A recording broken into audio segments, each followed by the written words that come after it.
Good morning, everyone. Good morning, Taylor. How are you? I'm good. How are you doing? Good, good. Are you ready for the holiday? No. Getting there though. Oh, I love that you're so honest. I love your Christmas red.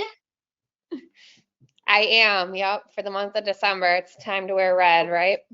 I love it. I love it. I had to go burgundy. I can't wear red. I don't know. I think it's the fuzzy hair. It just sets off the fuzz. Not sure. It's a tough color to pull off. I only wear it once in a while. Oh, it looks good on you. It looks good. And I love your tree. Looks like you are ready. I am. Yep. All Better than a right. So white just background, right? Yes, I love it. I have to do my I have a little tree. I got four trees in my house this year and they are done, but I don't have a little office tree. So I have a little one in the basement. I just realized I'm gonna have to do that. Or throw up a Zoom background, I guess. Yeah, right. All So right. So we have well we 12 people on so far.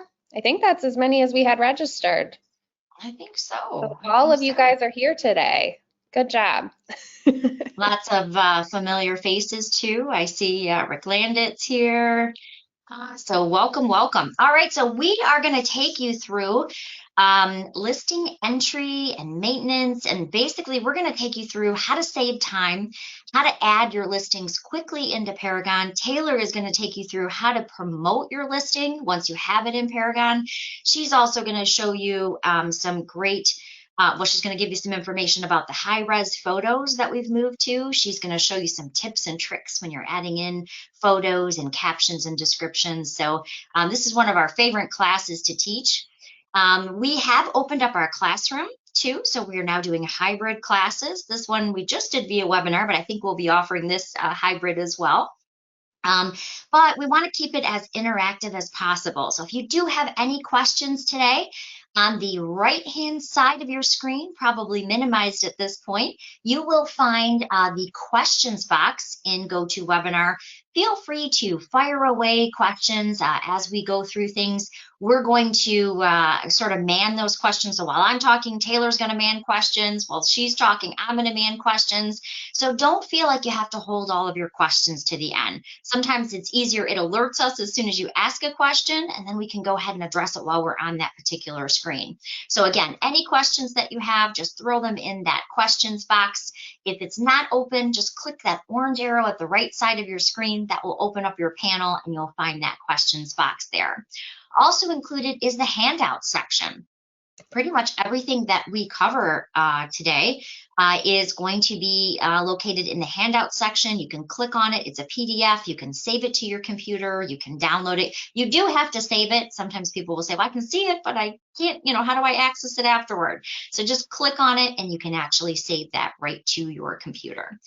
All right, so with that, we're going to go ahead and get started. And Taylor also, I think, wants to remind everybody about our YouTube channel where you can actually find this class recorded. So we record almost all of our classes and then we post them on our YouTube channel. So if you miss anything today along the way, in the chat, you will find our YouTube address. It's simply just youtube.com/MiRealSource Media, where you can actually go and watch this class after it's recorded. There's pretty much classes on every tool and product that we offer. So if you need a little help, let's say on Cloud CMA, or maybe the Collab Center, or maybe you're just looking for some quick tips and tricks, you'll find all of those right at our YouTube channel, which again is youtube.com/MiRealSource Media. All right, well, with that, I'm going to turn off my fuzzy hair here and sort of get into it. We're going to cover listings pretty much A to Z, and that I think was the original name of our class, really from how you prepare for a listing right down to how do you get it into Paragon quicker, what are the shortcuts, and that's what we're here to show you today. So Taylor, I'm going to switch over. Do you have anything you want to add? No, nope. I was going to talk about the YouTube, but you saw that I added it. So good job. All right. All right. All right. I will turn off my camera too. I sort of beat you to the punch on one. That never happened. So that's exciting. All right, so where we're going to start today is we're actually going to start right within Paragon. Really, some cool benefits that you get as a MiRealSource member is when you're preparing for a listing. Obviously, the first thing you want to do is you want to go to the tax records. You want to pull up things like the BS&A record. You want to pull up Realist. You want to do your homework on that particular listing. So one of the things I like to tell people is, you know what, when you're preparing, you really, a lot of the information, how many bedrooms, how many bathrooms, things like, is it on a garage? Is it on a basement? A lot of those things are actually located right in the tax records themselves. So when you're doing a CMA, obviously one of the things you want to know is as much information about the subject property so that you can actually go in and you can pull up like subject properties, right? That's kind of the name of the game. We want to be able to find those properties quickly and easily. We want to be able to determine, what a good comparable would be for that property. So where we're really going to start today is kind of what I like to call the easy buttons, because the first thing I want to do is I want to know, has this property been listed before? What did they pay for this property? So I'm just going to kind of use a good example here that I recently closed. So I put the property address right here. I'm going to pretend that I just got a call from a seller. They want to list their 41539 Wessel Drive property. So basically all I'm doing is I'm typing that in my quick search at the top. I'm pulling that up. And when I'm looking at that listing report, I can actually see all these colorful quick action icons. Now I'm going to show you how to do this on properties that may have closed before or may have been listed before, but I'm also going to show it if it's a new construction or maybe it's never been listed before and you just want to pull it up from the tax records. You can do that as well. So I'm going to show you both ways. But this property has closed before. It's been in the MLS. By the way, you've got 15 years of history that you can go back and find properties. But when I'm ready to start researching this property and finding out more about it, I'm going to go to the quick action icons because the last thing I want to have to do is log into the tax up here and then wait for that to open. Then I want to go in, find the municipality. Then I'm going to go in and add the address, and it can take a long time. That's why we have these quick action links right here on the listing ticket.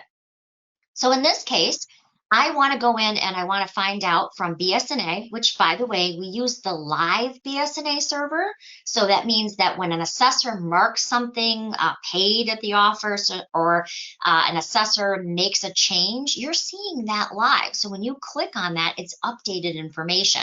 Many other MLSs in the state use a feed. And of course, that can mean it's a little more outdated as it takes longer to go through a feed. So when I click on this, and I apologize, it kind of looks like a trash can, if you will. It's supposed to be a government pillar.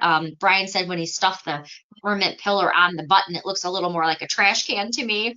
But when you click on that government pillar, what it's actually doing is it's taking you right into BS&A. It's already knowing what municipality it's in. It's already locating the property address. So there's no extra steps. It takes me right into where I want to go. Now, for me, when I'm actually doing a CMA and I'm preparing for a listing, I want to have this in my CMA report. I actually save this as a PDF. I save the tax information. A lot of the BS&A records now also include water bills, so you can see if there's unpaid water, because remember, that's attached to the property. That's something that that homeowner is going to have to clear up, and you want to make sure you're including that on your seller's net out so the seller knows exactly what they're walking away with. So now I can go in. I can see all of the property information, but I didn't have to do all of those extra steps. But here's the cool thing. If you are a MiRealSource member, that means we actually pay for your BS&A records in Macomb County, Macomb County, St. Clair County, Genesee County, and the 5 Grosse Pointes. So again, if you are a MiRealSource member and you're going in using that little shortcut I just showed you, if you're looking in any of the 5 gross points, if you're looking in Macomb County, Genesee County, or St. Clair County, we're actually going to, that bill gets waived. And I know you're probably thinking, well, it's only $2 or $3 each record, but you know what? That all adds up at the end of the year. Not to mention, it's a little bit more of a pain to have to go grab your credit card and pay for that field sheet or that report. The good news is, if you use that icon I just showed you, your bill gets waived for you, and it actually gets sent to MiRealSource on behalf of you. And what that means is that's another member benefit, is we're actually saving you a little money there. From here, I like to actually save this as a PDF, as I mentioned, and pull it into my cloud report, because this allows me to go over all of the details with the homeowner. Because that seller may say, well, Colleen, where did you get my square footage? How did you know how many bedrooms or baths? Or maybe they added on. I want to be able to show where this information came from. So the first thing you're going to see up here is I can see the year built, how many full baths, how many half baths, how many bedrooms, what's the square footage. All of this is flowing. I can see if it's built on a garage. I can see what the SEV is. I can see the legal description, lot size. All of this is recorded here, as well as the sales history. I can see if it's built on a basement right here. I can see the foundation size of the garage. So I can see all of that to start doing my homework so I can put those proper comparables together. Now, as I mentioned, I like to bring this in. I am a huge fan of Cloud CMA. We're going to take a look at that today. So what I like to do is I like to actually go right up here to where it says print. And I like to generally print this as a PDF and save it to my desktop. This allows me, I'm going to save it real quick just so we can use it as our example. This allows me to then pull it directly into my cloud report. So it's all contained in my cloud report. When I'm going through my CMA with the seller, it's front and center, and we can answer any questions at that point. Another thing I would recommend is clicking on the tax information. I recently had a client who had $7,000 in unpaid property taxes. So this is something you definitely want to include in your CMA. Actually, it's a great story because I remembered to ask her. She was actually listing a $150,000 condo. She had $7,000 in unpaid property tax. So when I was doing her net out, of course, I included that and I pulled that into my CMA as well. But I asked her about it. I said, you know what? You see that this is not homesteaded. It's saying, that you owe $7,000. And she explained that her mother had passed away. It's her only property. So she should have gotten that property exemption, that homestead exemption, which she did not get. So we were able to call the city and they actually rebated that. So she only owed almost half that when she went down to the city. So these are great conversations you want to have with the seller ahead of time. You certainly don't want this to come up like at the closing table and then you're trying to figure it out, right? The nice thing is we went down to the city, the assessor marked it paid, and I was able to that very day show that it was paid to the title company and we were able to close. So it really works out that you're using the live BSNA record because you get faster results. And it also allows me to have those conversations to make sure that I'm netting them out properly.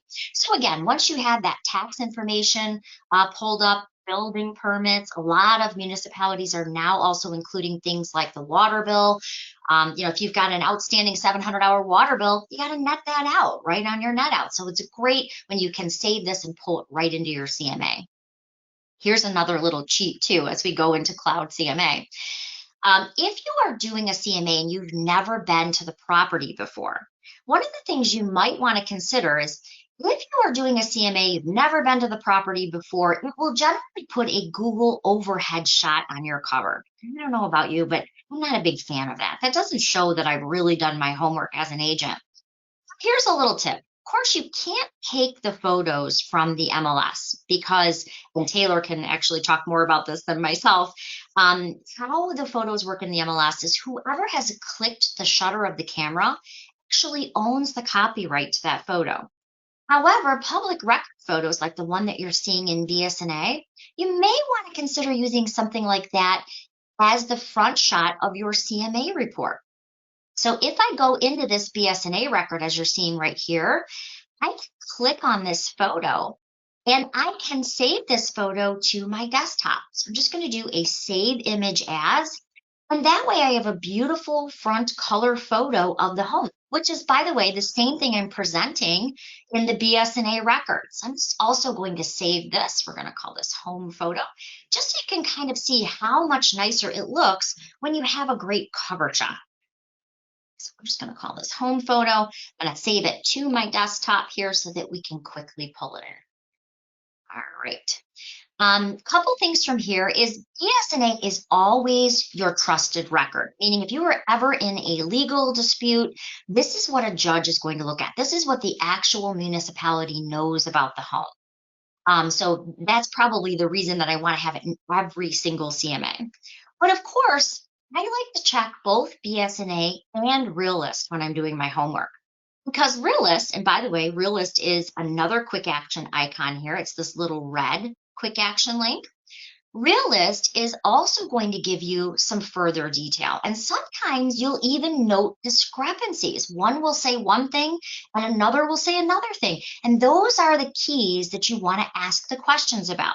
Like if the square footage is different. I had a client who put on a dormer on the second level of his home, but he never pulled a permit.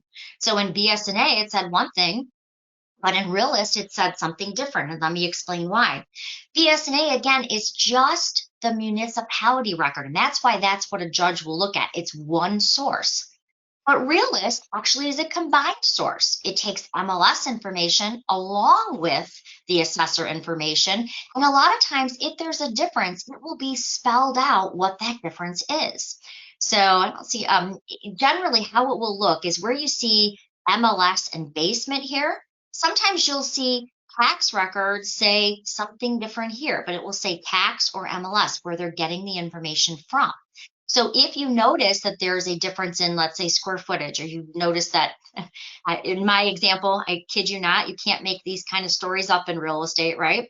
The MLS record said 2 stories. I went into BSNA, it said 1 story. Turned out, again, he owned a dormer company, never pulled a permit, but he put a second level on the home. So those are those things that will be pointed out when you're looking at the Realist record. Another reason I like to look at Realist is if you scroll on down, it's also going to show you if they refied. Now, quite honestly, for the last couple years, we haven't seen many sellers that were upside down in their homes.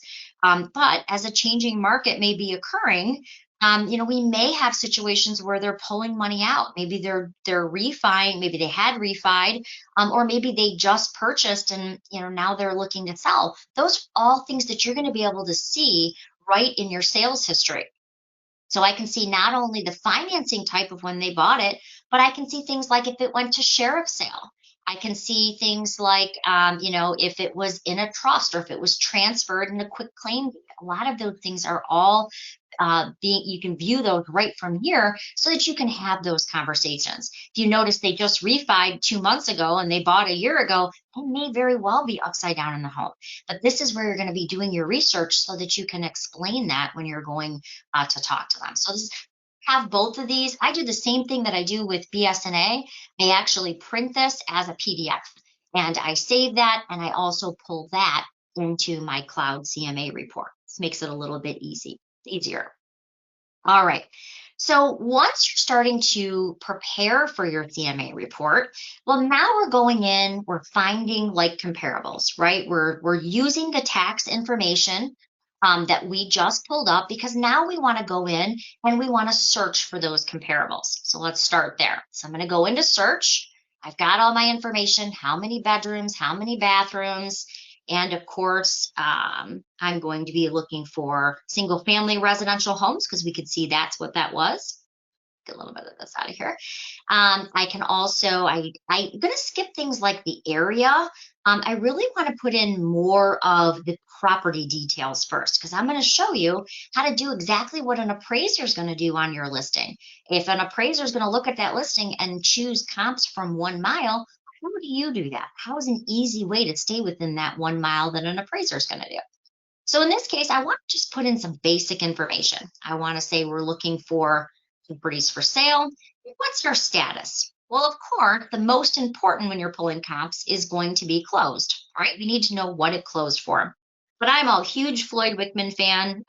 Many years ago, I took Floyd's class, and he always said, if you're going to be at somebody's home, you want to also have your pendings and your actives in there. Now, by the way, we're going over this and we have a whole CMA class. So this is not intended to be really a whole CMA class. We're just going to give you a couple quick tips here to prepare so you can put your listing into Paragon. But if you really want to see apples to apples and see what appraisers use and really get some tips and tricks, definitely take our Cloud CMA class. And we'll show you the new live features in Cloud. It's a really, really good class, so you'll want to take that. All right, so in here we've got our closed, we've got our pending, we've got our active, and here's another little tip too. In this changing market, sellers are still thinking that they're going to get top dollar for their listings, right? Because for, let's face it, a couple years, there was no inventory, so they were. And now we're seeing a market kind of leveling off. So if your seller is still saying, you know what, I know you said it's worth 300,000, Colleen, but we want to try for 4, you may even want to include one expired listing that maybe has been on the market a long time, maybe 300 days on the market, where you can see maybe it had multiple price changes, so that you can also get them a little more realistic about what market conditions are. I'm going to show you another little tip to do that too. All right, so we've got our closed, our pending, our active. We're going to go down here. We're obviously going to put in things like the structure style. We noticed that house was a brick ranch. So really the comps that we're looking for are probably going to be brick ranches. So we want to make sure we're not comparing a 1,000 square foot brick ranch to a 5,000 two-story colonial, right? We're putting apples to apples. So we know that it was a 3-bedroom home. I'm going to do 3 to 4 because there's not a lot of inventory in this particular sub. We know that it had 1.5 bathrooms. Maybe we're going to do 1 to 2 bathrooms. We know it was built on a basement. Yes. We know that it also had a garage, and you could even put in more detail, by the way, how many spaces the garage has. Is it a 2-car garage? Is it a finished basement? You could even add a higher level of detail, but you don't really want to add too much detail because we want to see how many comparables we're going to come up with. We may want to add more details depending on the result numbers we get. All right, so square footage. What's an appraiser going to use in this area? Well, an appraiser in this area is going to use a 20% square footage rule. So this house, when we pulled up the tax records, was 1,361 square feet. So we're going to take 20% of that, we're going to minus it off that number, and we're going to add 20% on top of that number. So I'm just going to roughly round this up. If you've got a calculator, you could be even more accurate. Starting to dwindle down my comps. But you notice I still have 100,900 comps. That's going to be a few too many, I would say. Because, of course, we haven't put in the most important thing, and that's, of course, the area. So when we're actually comparing properties, the first thing we really want to do is we want to go into our map. Okay, so we're going to look for the search by map field. Here's a little cheat. When you're trying to find comps for a subject property, what you really want to do is you want to go into your map, you want to type in your address, comma, the city. And by the way, this is 2 steps, and this is really important to remember. You're going to type in your address, you're going to hit that magnifying glass, you're going to find that subject property because it's now located it, and now we're going to draw our radius. So in this case, we're going to do a 1-mile radius because that's exactly what an appraiser is going to do in this area. So I'm going to go ahead and I'm going to minimize this down. Now you're probably saying, well, Colleen, you got millions of comps, and you're right. So let's go back. And I did this on purpose, just so you know. Go back to criteria because I can see I still have too many comps. Why is that? Well, of course, it's pulling closed from all time, right? An appraiser is really only going to go back in this market 6 months. So now let's see what we get. When we click that drop down to include 6 months, you can see now we're actually getting real comps from today's market. But I also wanted to show you that because I want you to know that you can bounce back and forth from the map, the criteria fields very easily. So if you've forgotten something, just click on the criteria and you can go back and change it. And as you can see, we're starting to get those comps right here. I can go ahead and click on it, and I can see those comparables. I can obviously go from comparable to make sure that's exactly what I'm looking for. If you've never been to the listing before, here's another little good cheat. Sometimes you want to check out the neighborhood. For me, if I have never been here before, I might want to see what the homes around it look like. Is it a cute little brick ranch subdivision? What does it actually look like? Well, you can go over here to the right. I can use that little Google man, drop him in front of my listing, and I literally can walk down the street. I can see the property to the left. I can see the property to the right.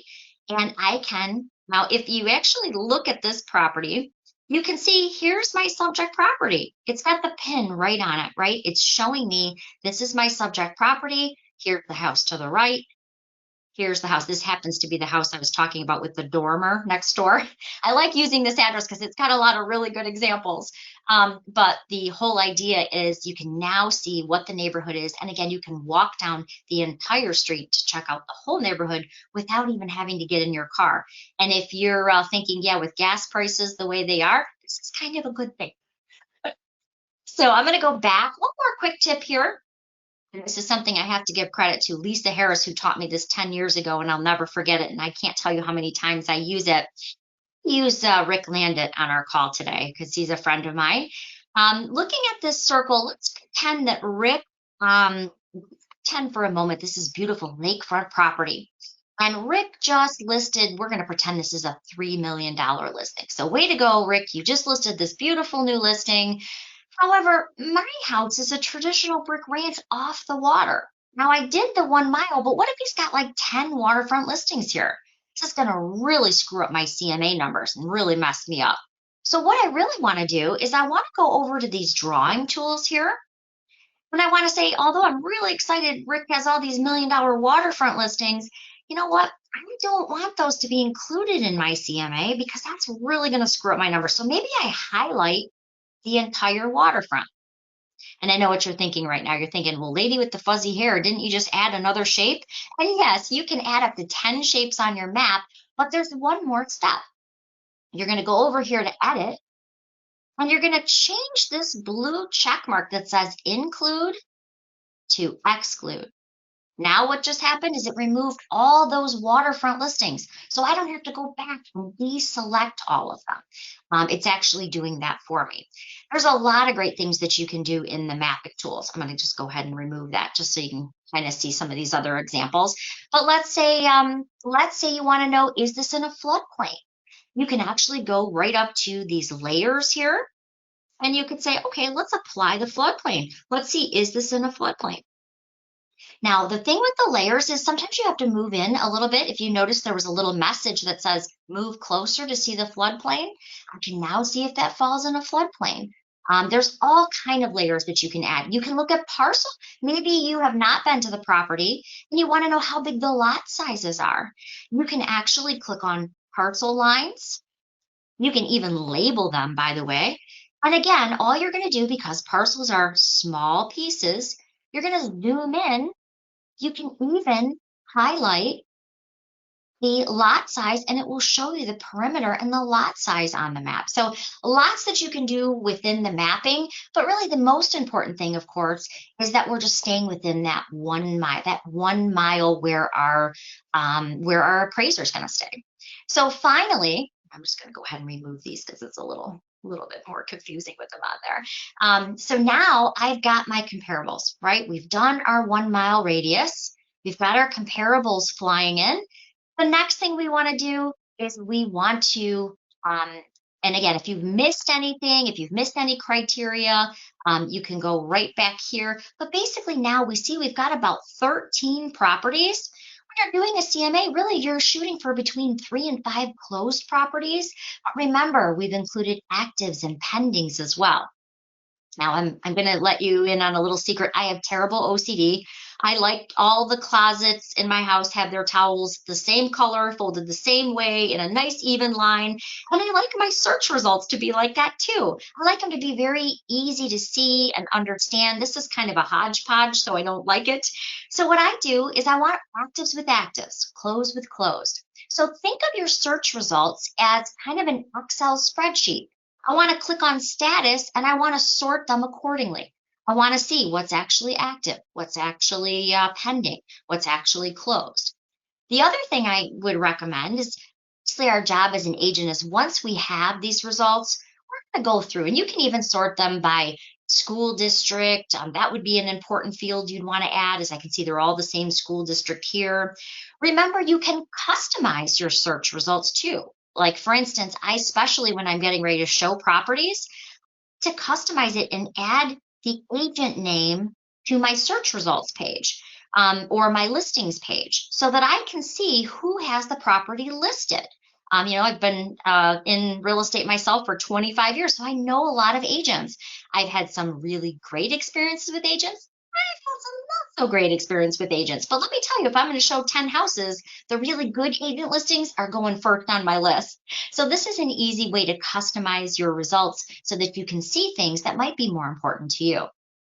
Now, the next thing is obviously, if I had a little more time, I would go through each one of these and make sure that they're really qualified comparables. I would make sure there's no new construction. Of course, you could do that by putting that into criteria in the year built. But I would want to go through and I'd want to say, okay, yes, I want to include all the active so they can see what their competition is. Maybe you want to include, 3 or 4 closed. And I'm basically just selecting what I want to include. I also want to include my pending here, but if you have OCD like me, now you got another nightmare, right? Because you got a lot of stuff on there. You really only want a few of these. So what I'm going to do is I'm going to go up to this button that says checked. I'm going to remove all those ones that I have no interest in. Now I'm only seeing what I'm working with. All right, so here's your magic easy button. If you remember nothing else so far, remember that this is the easy button. It's right under this plug or actions here. What this does is it takes all of these results and it puts them in a beautiful Cloud CMA report for you. Now, if I click that Cloud CMA report, and again, this is not a cloud class, so I'm not going to go too far in here, but I would give my report a name like Sally Seller. Another cool thing is you want to type in the address, which by the way, will quick fill for you so it can pull from the tax records. So now I've gone in, I see here's the property, but I want to add my cover. Remember how I said if you're doing a CMA, you really want to pull in that cover sheet or that photo, if you will, so that it looks really nice. So I want to go in, I want to grab my property photo. Let's see, I thought I saved it right here. Oh, there we go. I want to grab in my property photo. I want to bring in those things that are going to make my transaction look even better. Let's see, I thought I saved it. Here it is, home photo. Helps if you can read. Okay, so then you can go ahead and you can crop your photo. Like I don't want that ugly date on there. I'm going to go ahead and crop that, put that right in there. Now I've got a great presentation page. I'm also going to click Fetch Listings, and my template is going to be up and running. It takes me on average about 7 minutes to create a great wowing presentation within Cloud. So again, this is not a whole Cloud class, but I do want to show you what that finished report is going to be. So as you can see, I've got my template all set up. So the hardest part was just bringing in my comps. Of course, you do want to bring in things like your BS&A record. You want to bring in your Realist record, your tax information. There's one more thing that I would also recommend while this is publishing, which takes about 30 seconds. There's one more thing I would definitely recommend you add into your CMA. So let me go back to Paragon for a moment. One of the things, and Taylor teaches a great class on this as well, is fast stats. Right now, we are in a changing market, right? Things are starting to shift around that we haven't seen in the last couple of years. Matter of fact, I have a friend who got in the business recently and we said the word price reduction and she was like, what is that? This is not something we've had to do a whole lot, in the past years. However, when you are sitting down with a seller and you're trying to explain why they think that they should be getting so much more over asking, but we're seeing a leveling out market, how do you explain that? And an easy way to explain it is if you go to resources, you go under social media and lead gen, you will find our market stats program. And again, Taylor teaches a great class on this. Market stats is awesome, but really what I would recommend is the easy fast stats button. So let me show you. You click on fast stats, and it's as simple as clicking on the county and city to create this awesome statistical report to show them exactly what's going on in their market. So let's do that. I'm going to use my neck of the woods. So I'm going to click Macomb County. I'm going to say I'm getting ready to take a listing in Sterling Heights, and I want to show the seller what exactly is going on in Sterling Heights in their marketplace right now. So with those 2 clicks, I was able to just create a report. I'm going to blow this up a little so hopefully you can see it better. Right now in Sterling Heights, the market is only down about 10%. Okay, so last October, we had 208 homes on the market. This is a rolling month behind, by the way, so we can catch up all the stats. But we've got, it was 208 homes on the market last year, 187 this year. Look what our average sales price is. Went from 287 to 318. So we can see exactly what's going on. Our median sales price again is up. It also breaks down condos separately. Now, a little bit different story in the condo market here. We can see they're down 16%, but the average sales price is beginning to hold steady from 187 to 189. So these are great things. Save this, bring this into your CMA, because when you're explaining to that seller why they may not want to overprice their condo right now, it's a great story to be able to tell. And it just makes it. Yes. Colleen, Stephen has a question. I know that we go a lot more into this in the CMA class. Stephen, you're able to take that class or watch a webinar, but maybe you can just briefly show him a little bit on how you can customize the CMA comp info in the actual report screen. Sure. So let me show this right while we're here, and then yes, I'll go back and I'll show you exactly how you can tweak what's being shown in your comps. I'll even show you a shortcut. Like if you don't want the full bells and whistles of cloud, you just want maybe a numbers breakdown, you can do that as well. So yes, I'll be happy to show that. So let's take a look. So we just we did our comp. We found our comps in Paragon. We clicked the easy button. We sent it over into Cloud CMA. Let's take a look at what that actually gave to us. So basically, I'm opening this as a PDF. Cloud also has a live interactive version, which looks really nice too. I just really like the presentation of this. I think it makes a wowing presentation. I think it's easy for the seller to digest. It looks appealing. Let me just shrink this down a little bit so you can see it here. All right, so what you're seeing here is you're actually seeing the finished report. Remember that photo we just took from the BS&A record? You can see how I just cropped it and added it in, and it looks like I've been there. It looks like I've done my homework on this property. Of course, you can have a contact me page. You can have a mapping page. You can choose whether or not you want the summary breakdown to look like this. And what I mean by that is if you have a home that maybe needs some TLC, and maybe it's not the average, maybe you just want to show them comparables like this. Maybe you don't want the breakdown. Maybe you're giving your own suggested price because you know that it needs a little bit of updating. You can also add adjustments here. We show you how to do that in the CMA class. We show you how to actually come up with a value for not having a garage, or a value for not having a basement. Maybe you have the only home in the neighborhood that doesn't have a garage, and you need to know what the value of that is. I like this also because you can include the interior photos. So if your seller, Joe Schmagegi, says, well, Colleen, did Joe have a finished basement?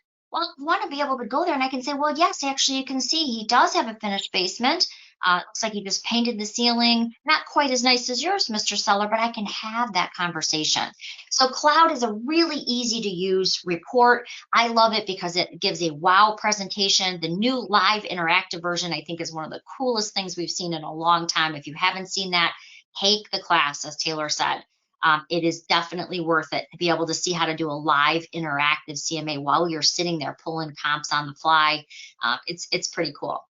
But let's go back into what Taylor was talking about now for Stephen's question.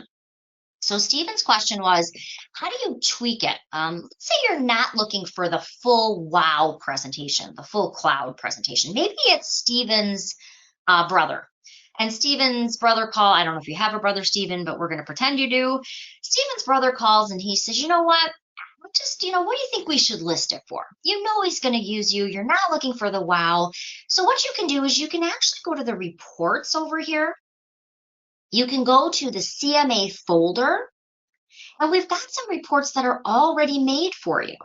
So if I wanted to, so Stephen wants to just show his brother a quick view, side-by-side view of those properties, you can do that. Right in the CMA folder, you'll find that. But to answer Stephen's question, what if there's something he wants in his report here that isn't showing up, like maybe acreage, or maybe he wants to show price per square foot is here, but let's say it's not here and you want to add it. You can go up to Customize and Fields, and you can select what fields you want to be part of your quick view.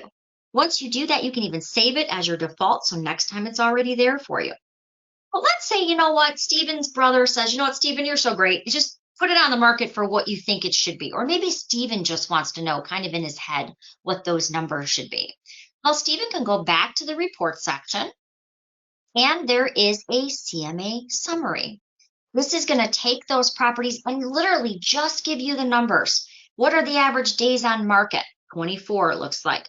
What do we have? Cumulative days on market is, over the life. Acreage, I can see price per square foot, asking price per square foot. Breaks it down to be just a simple report. So Stephen now has an idea of what he's looking at listing that home for. So Steve, did that answer Stephen's question, Taylor? I'm sorry, I haven't been looking at questions because I know you've been looking at those. Did that kind of answer his question? I think so. I think he just was kind of just wanting to know how to, really break that info down if he needed to. Yes, Okay. He just said, yes, it does. Thank you. Perfect. I'm glad that helps. And you can also in cloud, you can customize what you want to be shown, what detail you want. So a lot of great stuff there. Take the cloud class. It's really good, and we'll even show you some tips to make your presentation look much, much better, putting in your custom stuff. And so that's a good class to take. One of the other questions I did just see pop up was, what's the difference between all active and active? Okay, so that's a really good question. So I'm going to jump back for just a moment and go into our searching, and I'll kind of explain what that is. So all active. So if I go to my status here, there is all active. And if you don't know what all the statuses are, click on that little magnifying glass. There is all active, which includes things like coming soons, ABOs. Now, I'm going to be honest, I hate the ABO status, and I don't use the word hate very often, but I really do. And you need to know what that is, especially if you're new. That means accepting backup offers. Now, here's a little tip. We always have accepted backup offers. As a matter of fact, as an agent in your Red Book law, what it says is that you're going to show your seller any and all offers when they come to you, right? So we've always accepted backup offers. What this really means is it's pretending to be an active listing, right? It's out there saying, hey, come and look at me, I'm active, but there really is a bottom line contract in play. It's pending, pretending to be active. So that is not something I generally want to show my poor buyers who have been disappointed for a long time, right? So you may want to not show that. You may decide you only want to show actives, back on markets, and coming soons. So that's kind of what that means. So you can actually choose all active, or you can be even selective. So if you're not looking to show that sneaky ABO status, you can go ahead and deselect that if you're setting up a buyer search. So that was a really good question. I hope that answered your question. Let us know if it didn't, and we can go a little further. All right, so we went to the house. Great news. Went to the house. We got the listing. Where does the listing paperwork come from, right? That's the next step. So we got a great presentation. We wowed them. But when we're there, we also want to have all of our listing paperwork ready to sign, because when we wow them and impress them, we want them to sign on the dotted line. So we now have the listing. So what do we use for that? And the answer is Transaction Desk, because you can not only prepare the forms ahead, but they can sign them with their fingertip on your laptop, from their email. They can sign them on your tablet. So I'm just going to kind of show you very, very quickly. And there's an entire class on this. This is not really meant to be a transaction desk class. But I want to show you two things that you can do in Transaction Desk that I have not found anywhere else. And I think they're really cool. So bear with me. Go through resources. And by the way, if you're new to Paragon, resources is your friend. This resources is where you're going to find all of your tools. Except for searching, pretty much everything is in here. Cloud CMA, HomeSnap, Showing Time, RPR links, Transaction Desk. And where we're going to go here is we're going to go into Transaction Desk. Transaction Desk works like this. When you are in a hurry and you are ready to prepare your listing contracts, it's as simple as going over here and saying, okay, I want to get ready for my listing appointment. What do I need to do? Well, the first thing you're going to do is you're going to add a new transaction. As you just saw me do, I clicked on this plus. It brings up my transaction creation screen. And I'm going to name this after the property. So I am going to call this 41539 Wessel. And by the way, if you want your seller's name in there, a little tip is put a dash in your seller's name or your buyer's name, whatever it happens to be. But if you have Bob Smith in there and Bob Smith buys 3 or 4 homes, or hopefully he does business with you again, it's very confusing which Bob Smith you're looking for. So I always recommend name it the transaction address dash their name. That way you can find it either way. Now, the key to making this easy is having a prepared listing packet. So by preparing my listing packet, all the forms that I actually need to use and turn into my office, they're already set. So I happen to belong to Keller Williams Lakeside, so I've got my Lakeside package, but of course you could do your own. I was teaching an agent named Greg yesterday, so we created an awesome listing packet for him. So you can create your own listing and sales packages. If your company's done so, use those though, because that way you are using what your company has set as a mandatory form. You're not going to forget anything. Now, here's the key. Because the information already exists in the tax record, why would you want to go in and fill out a bunch of information you don't have to? Right? So here's the trick, but there's a little trick to it. If you do this one simple thing, it will save you from filling out about 35 fields of information. And that simple thing is when you're creating a transaction, you're literally going to import the data, but not from the MLS. Because if you're the listing agent and you're copying off someone else's listing, how do you know they put the information in there right? How do you know they did the homework? No, I want to go to the tax record and I want to pull the property information from there. So where it says import my data into my forms, because this is the forms again that the seller is going to sign, I want to pull it in from Realist, our tax resource. Now, I'm going to be honest, when Brian created this, he was so excited. And he's like, Colleen, this is great. This is going to save the agents a lot of steps. And if you don't know Brian, he is we call him the wizard. He's the guy who builds all the integration.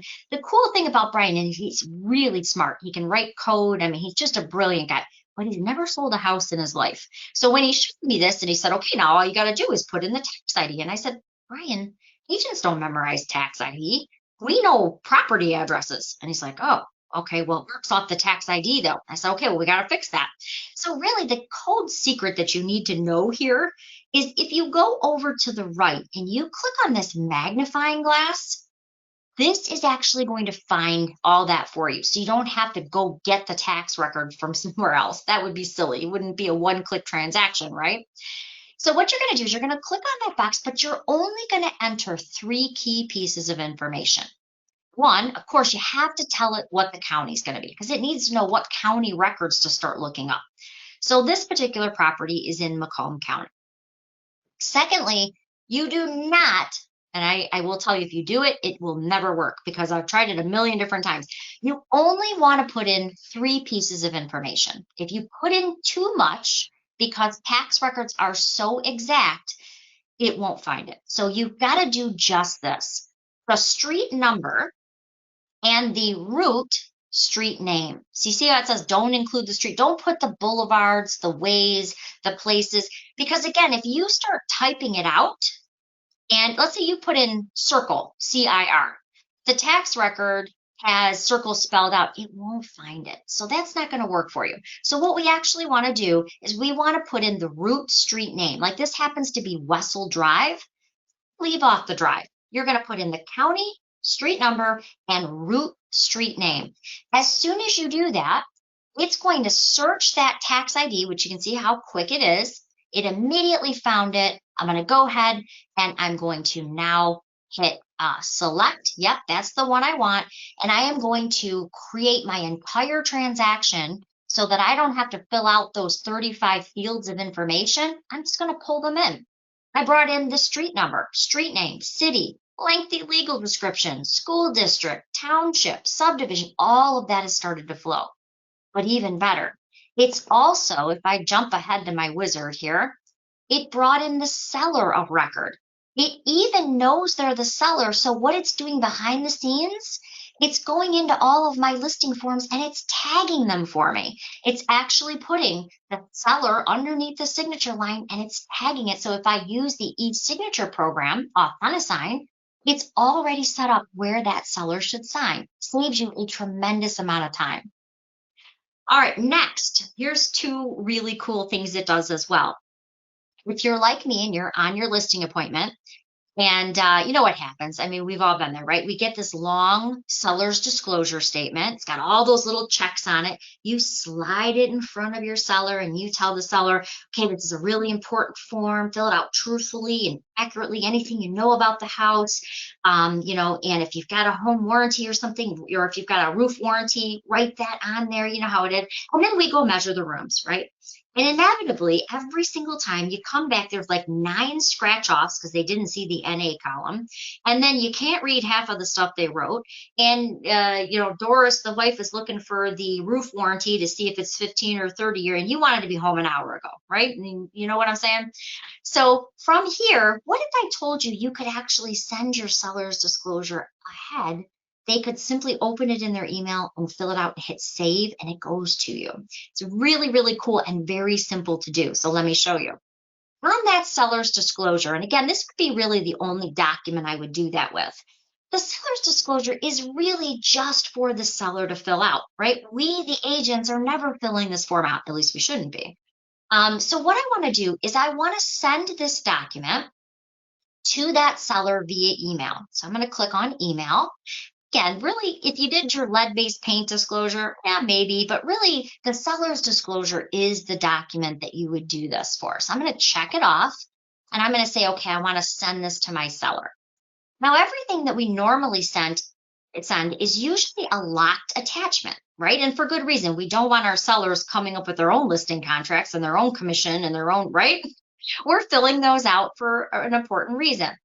However, this is something they are strictly filling out. So I would send this out to Sally, our seller. I would put in Sally's email address. And I'll just put in mine for the sake of time. We could even give it a custom message and subject line.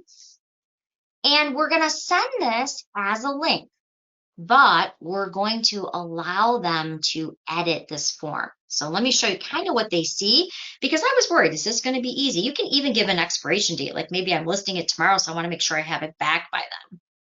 So really what I'm doing is I'm sending this out in an easy format for that seller to fill out right in their email. Now, I got worried when I started thinking about this because I started thinking, well, transaction desk, are they, you know, I mean, are they going to be able to? And the answer is they don't see transaction desk like we do. They just see a simple form that they can edit. So I'm going to open up my email real quick and I'm just going to show you what that seller gets in their inbox. Because I was worried, you know, is it going to be simple enough for them to use? Is it, you know, going to be hard for them to get it back to me? So this is what they see. So I'm just going to open up my real email so that you can see it here. So it comes from you, the agent, because let's face it, our seller doesn't know who Transaction Desk is, right? They just know you, their trusted advisor. So it's branded to you. It has your contact information at the bottom, but basically it gives them a brief instruction about how they're just going to fill out this form. They're going to simply click on the form link. The form will open. And then, of course, they can go in. If they make a mistake, let's use that NA column as an example. If they make a mistake, they can deselect it and select something different. And those fields, of course, are open for them to fill out. So when they're ready to start typing in that field, they're good to go. They only get the options to save it, which, by the way, as soon as they save it, you, the agent, are about to get a notification letting you know that that form has been returned right back in your transaction desk file. And the good news is it will give you a link, so it will take you right there. The other thing is they can print out a copy or download a copy for themselves. So really the idea is all they have to do is save it and it's returned to you. Now you can print it off and take it with the rest of your listing forms, or if you're emailing a transaction for them to sign, you can do that as well. Just makes it so much simpler instead of having to go back and pick it up or wait for them to fill the entire thing out. All right, last thing I want to show you in Transaction Desk is what if I told you you could fill out a simple form, the data form, and you could either fill that all out and have your front desk go in and now re-enter everything you've already filled out. But what a pain that really is, right? If you're filling out all the property information for someone else to now enter it, you're basically filling out 300 fields of information. You're handing it over to someone and say, okay, why don't you retype these 300 fields of information? It doesn't make any sense, right? You've already filled it out. So what if I told you there was a button that literally takes everything on your paper and plugs it in to your new listing for you so that you don't have any rekeying? Now, a couple of points is, and I know every office does something different. So some offices only have the admin put in listings, and that's totally fine. You can still fill out the data sheet, hit this button, and your admin can then go in and proof it, add anything additional, make sure there's no finable offenses, hit save, and make it live in the MLS. But if you put in your own listings, I think most of us do that now. If you're putting in your own listing, you can also just take it right from the data sheet. You can hit this button. It sends it over to Paragon, builds your listing for you, and your partial listing, after you review it and hit save, is now live in the MLS without having to rekey anything.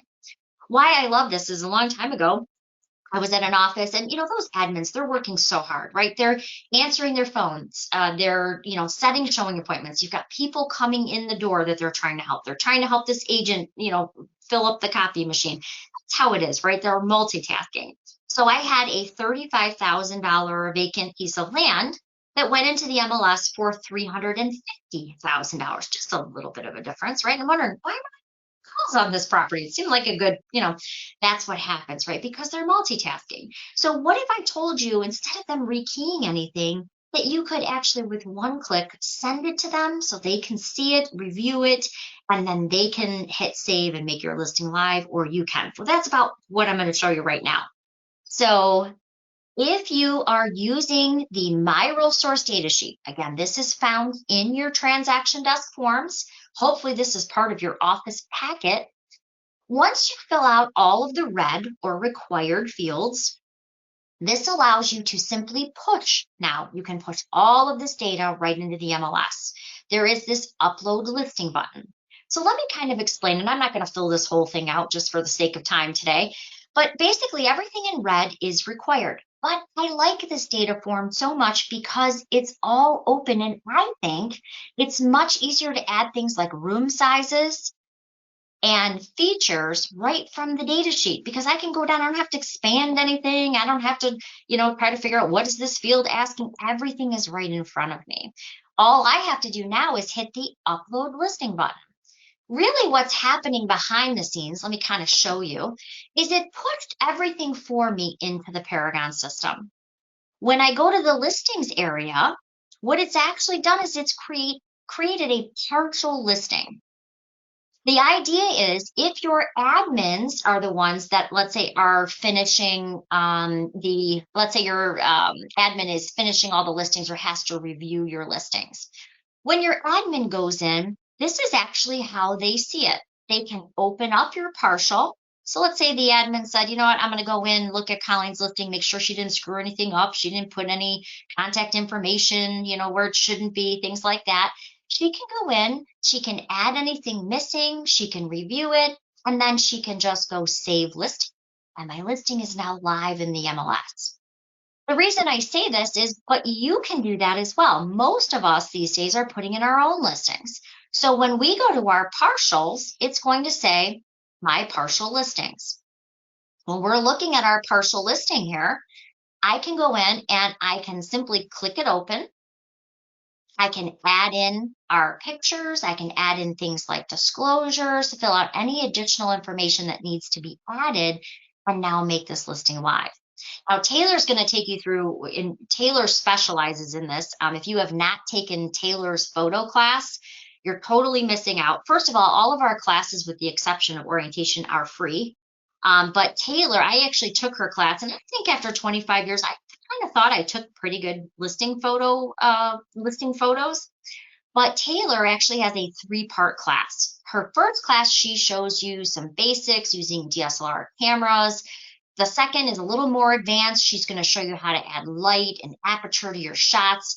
And then the third one is my favorite. She actually takes you to a fully furnished model, and she sets you up in those hard areas to shoot. Like, the best example I can give is a lot of times you're in those powder rooms, right? Those real, and you know what I'm talking about, those real small bathrooms, the little powder rooms, on the first floor.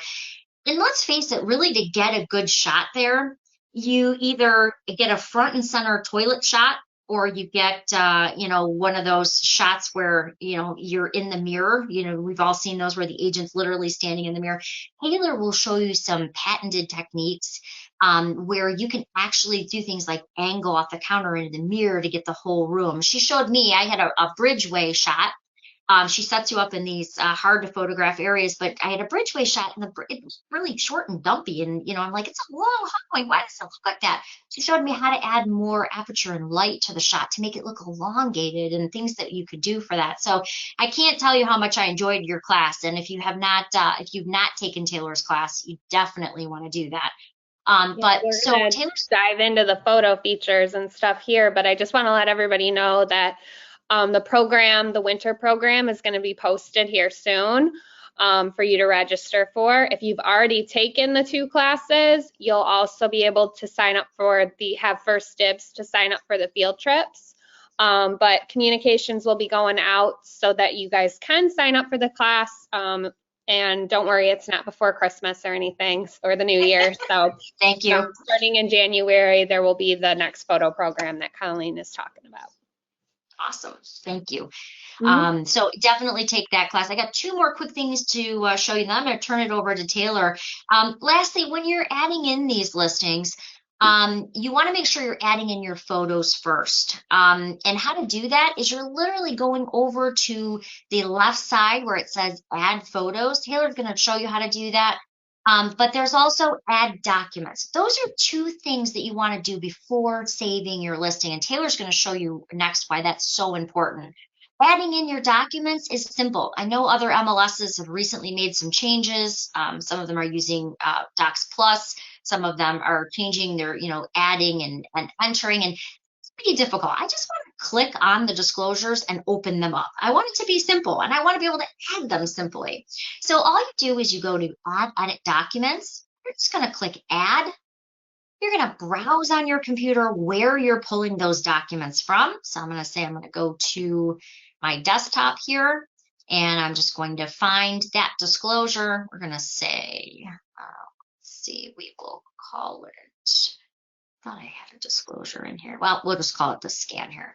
I'm going to go ahead, I'm going to simply pull that PDF in, and I'm going to call it what it is. So we'll call this the seller's disclosure. It's simple. And you're going to go ahead and hit save. Now everyone who clicks on the associated documents is going to see that, as well as those are pulled into places like HomeSnap and Transaction Desk. All they have to do is simply click on the associated docs, and that's going to pop right up. So again, when they're looking at your listing, it's going to appear. Remember how I told you we have those quick action links? Just kind of show you again. Those quick action links are designed to, when you're looking at a listing, as long as the agent has added those seller's disclosures, these associated docs will be visible. You simply click on it and you can access them right from here. If you've set your clients up, your buy-side clients in the Collaboration Center, they can access them. And remember, one of the benefits of using HomeSnap is if you are showing a property, let's say, we'll say it's a condo. Let's say you're showing a condo. We'll use Rick. Rick's showing his condo, and the buyer says, well, Rick, there's a little bit of evidence of water over here on the floor. Is that like from flooding or, what is that from? Used to be, we'd have to say, oh, let me get back to the office and we'll pull up the disclosures. Or let me go get my laptop out of my car. The answer is now you can actually see those in HomeSnap. You can actually see the disclosures and you can share them with the share button with the buyer standing next to you, which I love. No more waiting.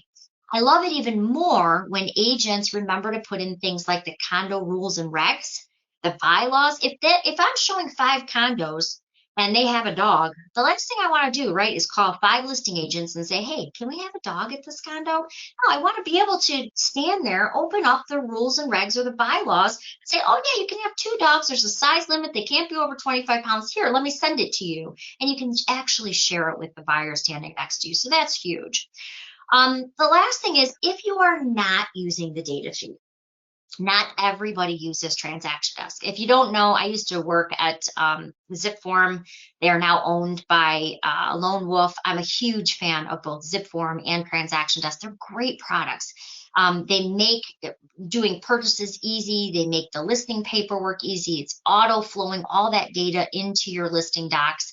If you're not using that though, some people just, they're using their handwriting them out. If that's still you, that's okay. There's still a shortcut for you when you're putting your listings in. But I do recommend using the data sheet. I promise you, if you try it 3 or 4 times, you'll be like, why didn't I do this forever? It really does make it that much simpler. But if you wanted to just go ahead and add your listing in easily into Paragon, you can go to Paragon, Listings, right click Add Listing. One more quick trick though when you're doing this. You don't want to have to add in a bunch of information, right? You want to use the tax autofill. So when you're adding in a new listing, you'll see this tax autofill button. When you click on that, it's designed to kind of do what we did in the data sheet, right? It's designed to find the property information and fill it in for you. So for instance, if your listing is, and by the way, there's all 83 counties in here, so you can find property information on every place, and no matter where you are, all 83 counties in Michigan. But really what you're going to do is kind of that same concept. You're going to type in the street route address and the route name, so the number and the route street name. Once you've done that, you're going to hit search. It's going to find that tax record again.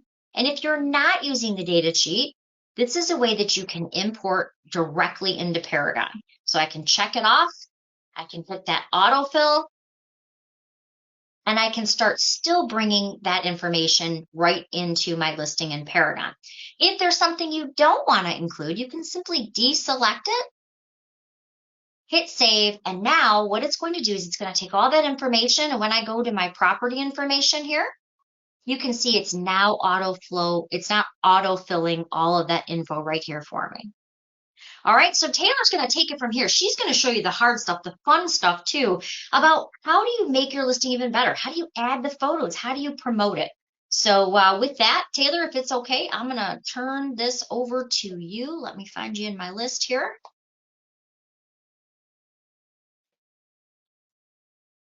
All right. I am making you the presenter right this second. Okay. Did I miss anything, Taylor? No, I think I'm going to piggyback off the partial, just kind of going a little bit deeper into that, Okay. so that people kind of have a few options depending on what works best for you. So Okay. Go in. All right, are you seeing Paragon right now? I see it. You're good to go. Okay.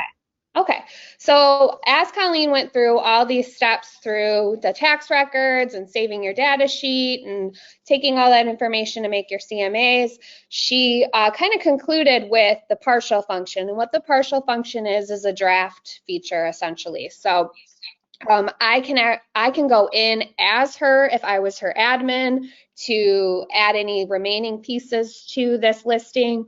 Or let's say that Colleen was my admin and she was putting in all this listing data sheet information for me and then saving it as a partial. And now me as the agent, I want to go in and I want to do the final touches. I want to add my photos, I want to add my captions, I want to add the marketing, and I want to decide when it goes live. I can actually do that. So I'm going to piggyback off of Colleen's partial and show you all of these features upon listing entry that you can be doing. So let me go in. I want to turn off my webcam. Take the full screen so you guys can see everything. Okay, so now I am in, let's just kind of play this out in a few different scenarios. I'm either Colleen's admin, I have access to her photos, and I'm gonna upload her photos and help finalize her listing for her. Or option B, I'm the agent, Colleen was my admin, she added the listing data sheet feature. Or option A, I work solo, I don't have any admins or anybody helping me, but how does this partial function work for all three of these scenarios? It works great because what you can do is you can go into that listing and you can retrieve that partial, which is a draft. But if I am working with an admin, or I am the admin, I can go in and I can assume the identity. Now, this isn't just for anybody. We grant access to the agents or brokers as to who they can have access to do this. But for example, I can go in now and I can go in as Colleen, assume her identity and see that Wessel Drive property that she was just importing data sheet information to. And I can go in simply as her, acting as her, not sharing passwords, kicking anybody out or anything like that. It also tracks who is maintaining, who made this last edit based on whether it was me or Colleen or another assistant or admin. And I can go in, and now I can go into her partials and I will see her partials. And you can see the Wessel Drive partial right there that's not live yet, and go in and finalize those photos or whatever I need to do. Okay, now if Colleen would have been adding that data sheet as my assistant and I was the agent, I can simply just log in as myself. I know she has access. I know that she pushed this into a partial.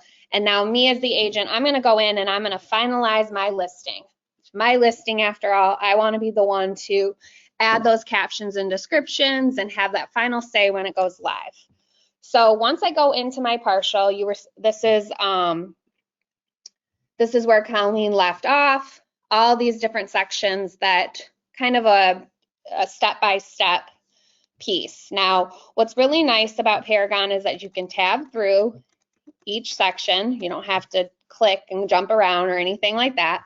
It also breaks it up into, I guess, what would you, I call them kind of just different little sections.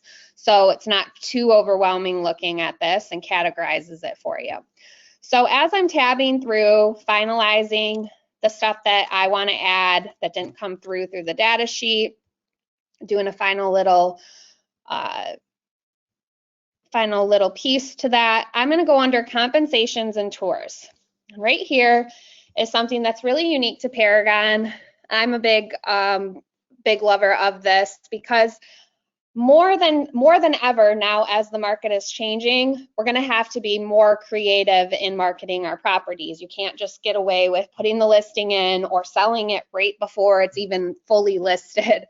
You need to really you're going to need to even take more value into the photos and the marketing and the promotions. And what's really great about these 4 fields that you're seeing, virtual tour, branded virtual tour, you have many options here.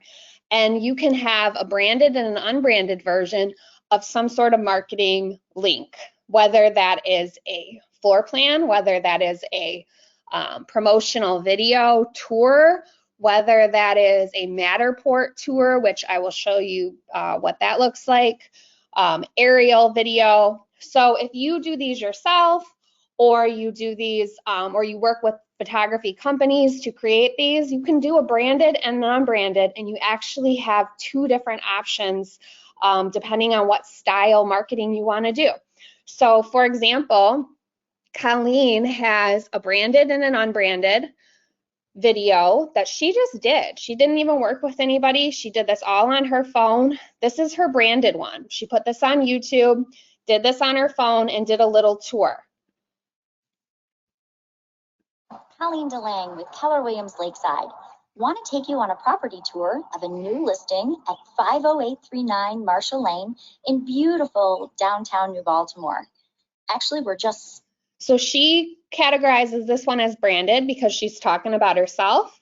She talks about Keller Williams Lakeside, where she is a realtor at.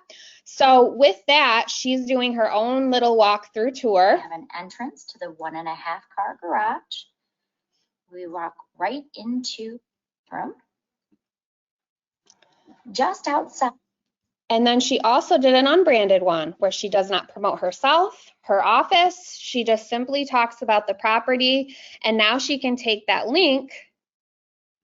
Want to take you on a tour of my new listing at 50839 Marshall Lane in beautiful downtown New Baltimore, just steps from Lake St. Clair. Let's go in and take a look. So totally unbranded, nothing about her, and she can go in and she can add a branded and an unbranded one. So what does this mean? Cool, I put these links in. Well, it's actually the way the system works to know where to pull those URLs.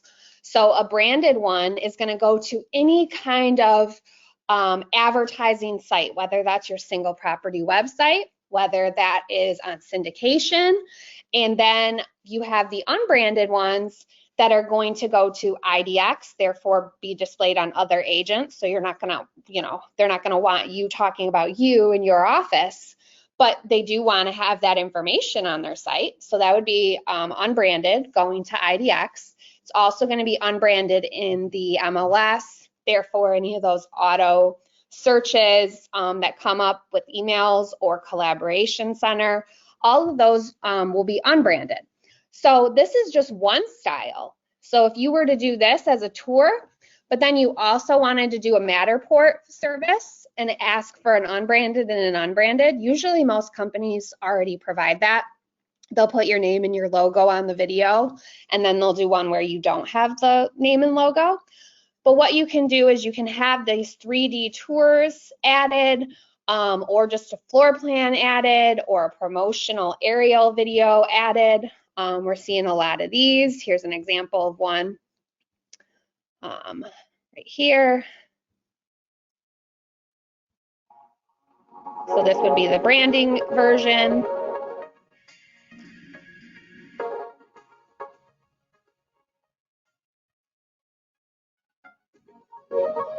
I love how they did that, where you can actually see the whole lot.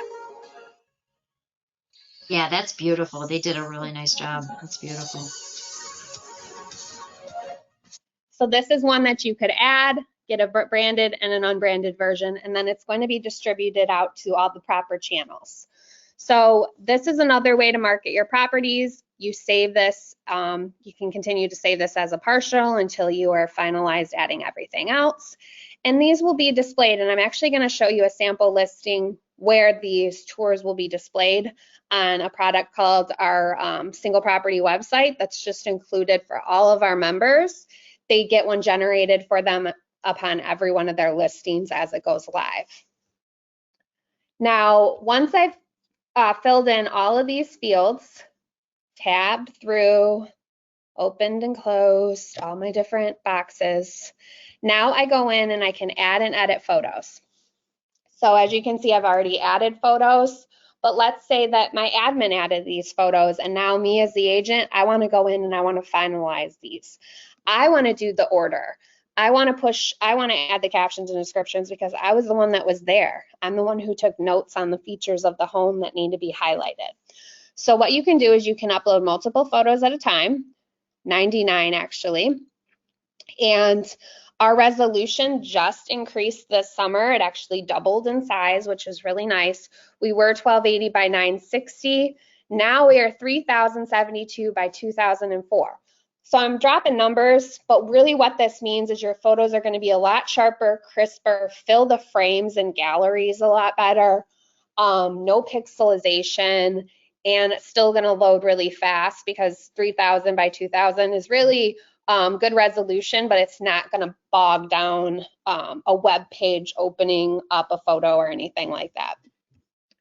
So when you upload these, it'll all load up in a queue here, and you'll slowly see them upload. And then it will organize them in the file name.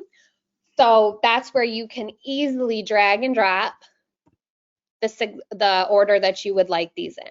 Now I go into the sample listing in my photo class, as Colleen and I were mentioning earlier, but there is a technique into how you upload your photos in the suggested order and really telling that story that I go into. And it should really just be an experience as if they were coming home after a long day at work, or they were a guest and they were coming to get this tour.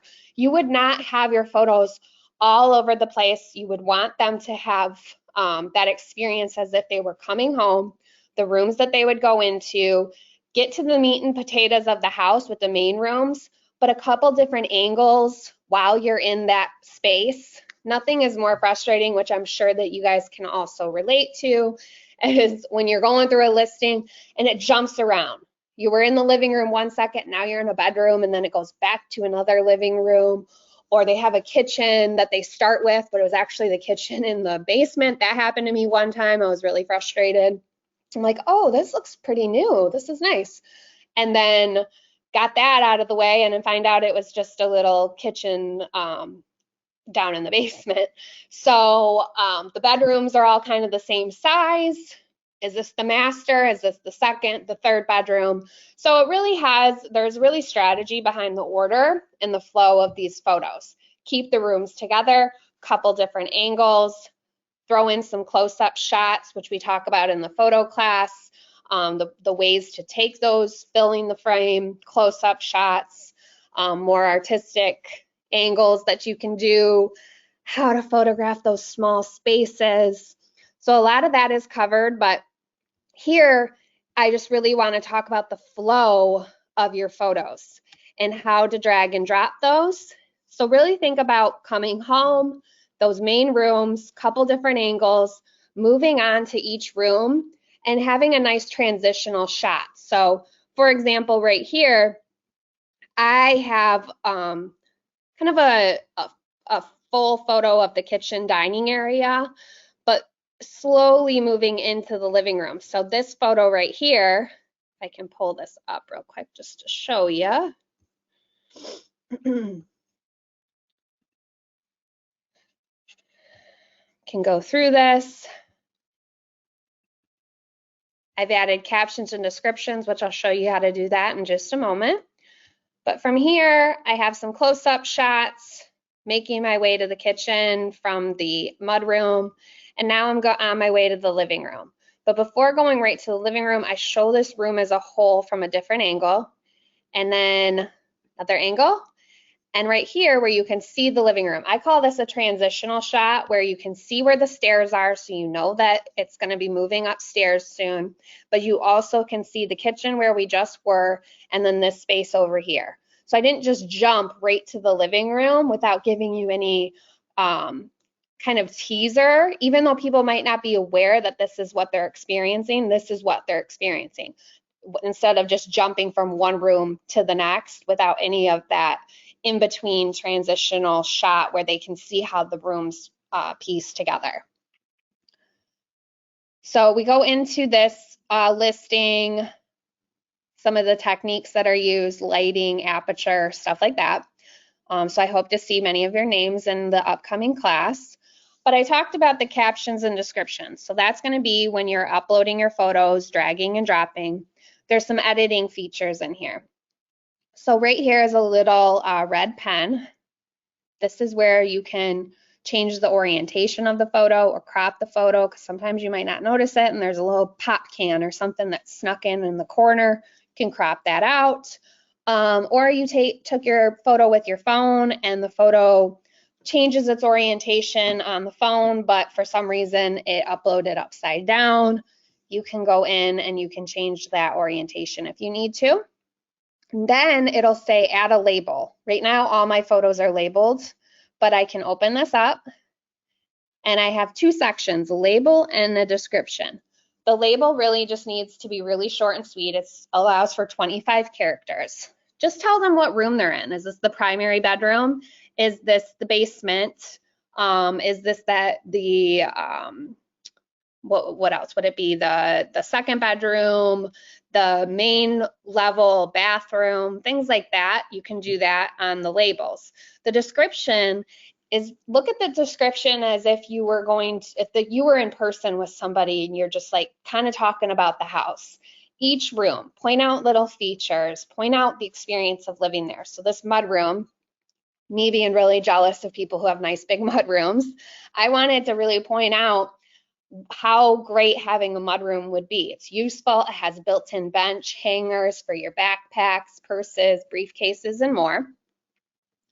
An office little space that you'll see to just clear your counter free of clutter and mail and bills, as well as a large walk-in pantry and coat closet attached. So I use this. You have 255 characters to add your descriptions.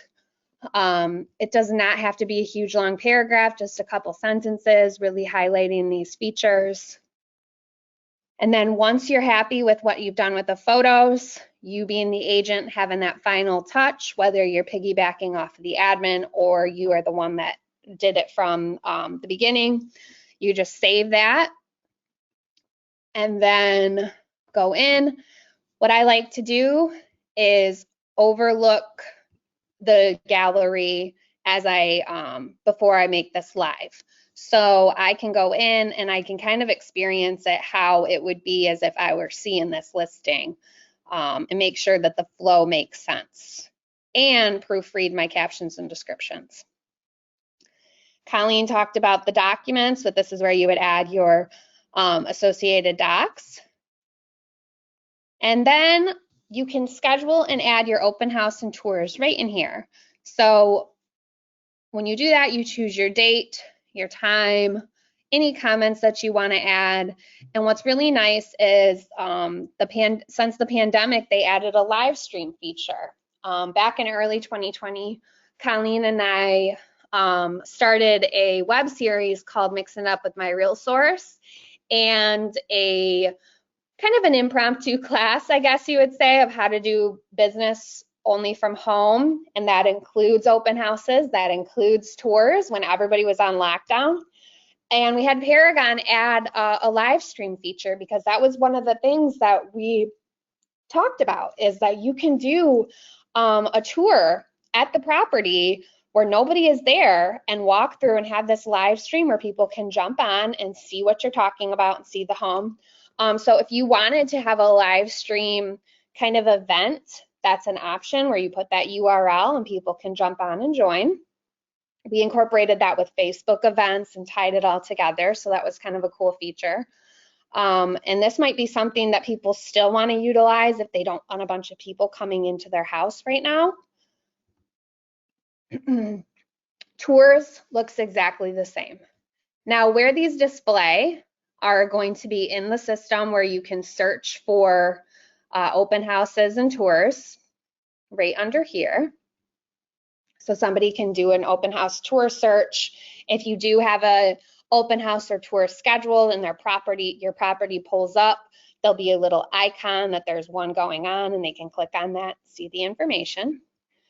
Now, after I've gone through all this, I've got my marketing done for my listing, I've added my photos and captions, descriptions, set up a tour. Now I'm ready to make this live. What I can do, oops, sorry, I jumped around a little bit. I've gone through all these sections here. Now I either can save the listing, which is going to make it live, or I can save it as a partial. You know what? I'm not ready just yet to make it live, even though everything's done. I'm going to wait till first thing in the morning, and then I'm going to make it live. You have that option. Now, once it goes live, this is why working with an admin in partials or just using a partial is so important, because once it's live, the way this data feed is read is it's pulled as a new listing in the system. And a new listing has urgency. So it's going to be, it's going to kind of take the priority over a listing update or a price change or a media file change where you're adding more photos later.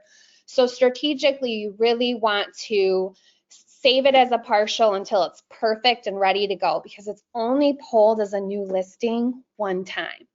And that's really valuable because push notifications go through Collaboration Center or auto email saves that are set up. It also has priority over anything that's been changed through data sharing partners. So it's going to be visible in other MLSs much faster than if you were to add only 5 photos and then add 20, 30 of them in a couple days. Really be strategic in how you are getting that listing out there, because you want those eyeballs it to be a perfect listing the first time that they see it. Now, once this listing is live, we have a single property website, which I talked about a little bit. The single property website is something that we've had for, I would say about 6 years or so, 6, 7 years. And a lot of it came from agents just wanting to share right from syndication sites that often had advertising from other agents on it. It really wasn't doing them any service, but they're just excited and they want to let people know that their home is that they listed a home, or the seller wants to let everybody know on their Facebook page that their home is listed. Check it out if you're interested or know somebody who's interested. And they were sharing right from these advertising sites. Well, with that, like I said, there's advertising from other agents that pay for those zip codes, or those leads can be filtered. They could reach out to the wrong person about it. So we wanted to provide something that was right in the MLS, that was geared to the public for you to share your new listing that you're really excited about. Let's see here. This is one I really like to show because the photos are beautiful. Now, when your listing goes live, you'll get an email that says your single property website is ready to go.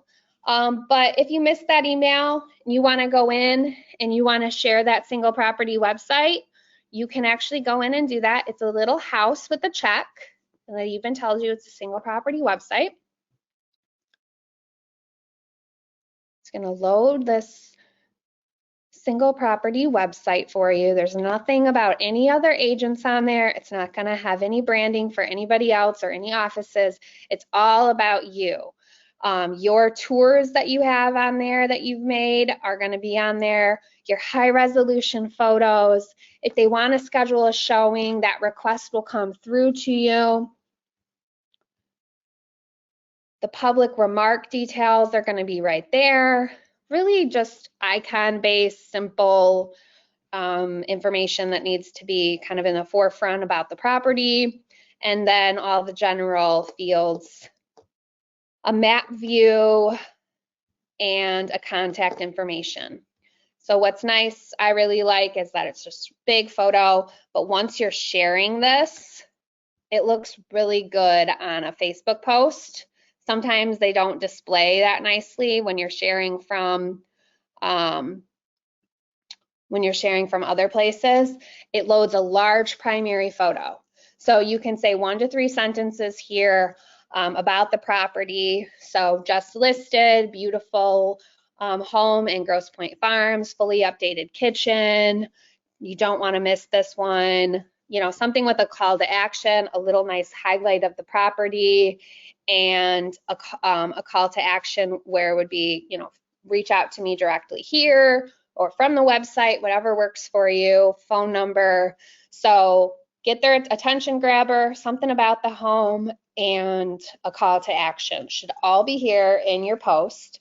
And you can either post this right to your personal page, but that's actually not recommended through Facebook when you do agree to your terms, is that anything that you do for commercial gain needs to be put on a business page. So you're going to initially want to post it to your business page, and then you can reshare it from its original source to your personal page if you wanted to. So to do that, you would just hit this little arrow and hit share to a page you manage. And what it's going to do is it's going to pop up your business page, and then you can select that business page and write your description, share it right to your business page, and then from your business page, share it to your personal page so that you have a few different options there. So besides the single property website, another good lead capture tool, and this is something that you can just use both of them really. You can use the single property website as soon as it goes live, bam, and then a few days later, if you want to share the single property website that's still branded to you, but has a really nice lead capture feature to it, you can share this right onto your Facebook page, business page as well. So it's going to have your branding. It's not going to have branding from really anybody else on here. It's all your listings, just like the single property website. I like this one. I like our single property website a lot more when it looks, just the general look of it, but this one is still really nice. It has all the photos, high resolution, lead capture features, all public information on here. All the confidential documents would be there for you to view as the Agent Pro version. We have the Pro Premium of HomeSnap included in our membership. So with that, you are able to edit your listings. You are able to maintain your listings in addition to just the single property website. So a really good lead capture feature, because if they were to, when they do see this post, they can go in and they can set up a search through you. So this is their way of searching for listings under your profile from a single property website, and they can request access and kind of be in connection with you, where they can set up their own searches, reach out to you about the property, and then you can incubate that lead and turn that into a client as depending on how serious they are. So HomeSnap's a really great lead capture tool, but also keep in mind the agent side of it, where you get that Pro Premium feature, which is basically the MLS in the palm of your hand when you have that app and you're signed in as the agent. And that's where you do get those leads and communications.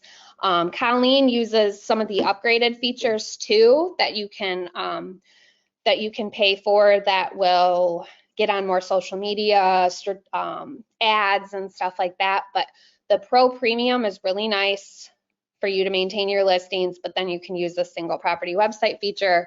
There's a quick action link right here with the house in the square, and then the single property website is the square, is the house with the check mark on it. That is all I have for the listing entry piece and promoting your listing after the fact. Was there anything that you wanted me to add about HomeSnap or the single property website at all?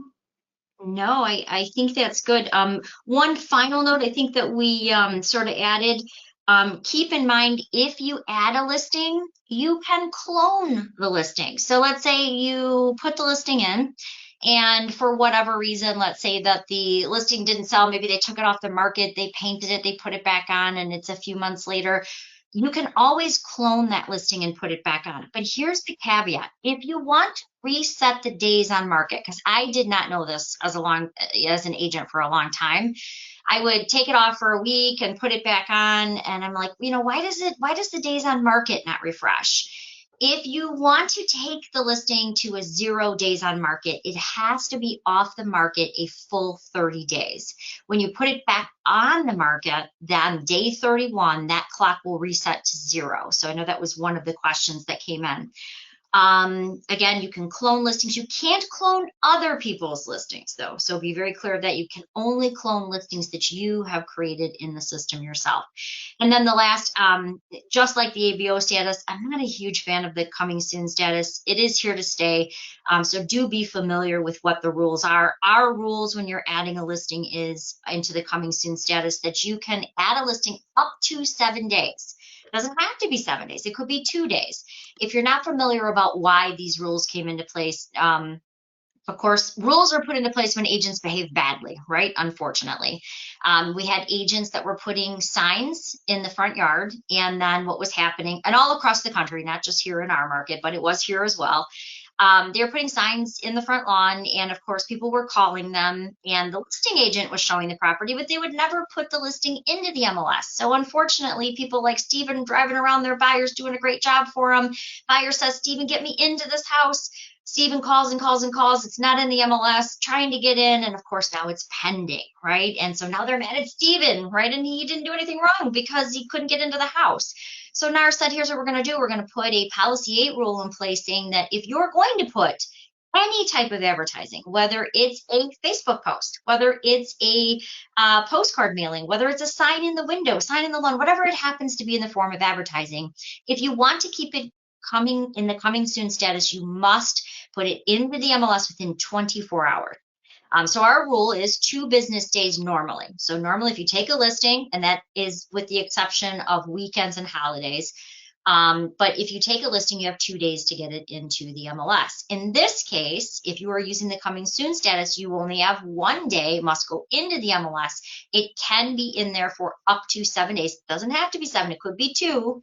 But the activation date is the first time anyone, meaning the listing agent, the people on your team, the broker, anyone can show the property. Has to be the activation date. When it's in the coming soon status, no one is supposed to show the property. So that's what the coming soon status means. So just wanted to clear that up because as people are entering listings, you want to know the ins and outs and what that actually means. So Taylor, I thought as usual, you did just a fantastic job. I always pick up stuff, when you're going into photos. So I appreciate you. I think we've answered all of the questions. If we didn't, now is a great time to get those final questions in there. Thank you for asking questions. And I know I thanked a couple of you. It really helps us. One, it tells us that you're engaged, and we love that. It's hard when you're doing it via webinar and you can't see everybody. So Stephen, especially, thank you for all your great questions. I don't think we have anything else, but again, it will be recorded and you can find it after tomorrow at youtube.com/MiRealSource Media. Taylor, did I miss anything? Nope. Great job today. All right. Well, have a great holiday season, everyone, and we hope to see you soon. All right. Bye, Colleen. Bye.